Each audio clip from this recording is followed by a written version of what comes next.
খুব সুন্দর লাগছে পরিবেশটা। তাই আজকে গাইস এরকম ঝড় হয়েছে, সমস্ত গাছপালা ভেঙে একবারে উদুর বীজ হয়ে গেছে। ঝড়ের কারণেই গাছগুলো ভেঙে গিয়েছে। এরকম এবড়ো খেবড়ো এলাকায় আমার ফার্স্ট টাইম, আমি প্রথমবার ঘোরাফেরা, সেই রকম জঙ্গল। বন্ধুদের সঙ্গে ঘোরাফেরা।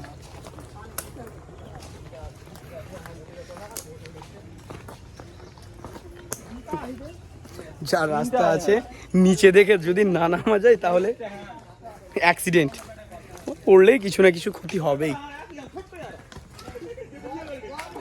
পুরো রাস্তা একদম না না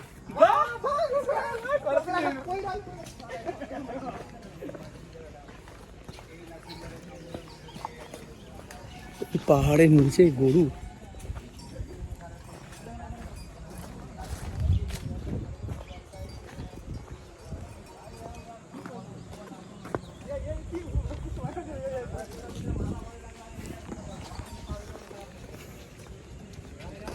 Damn.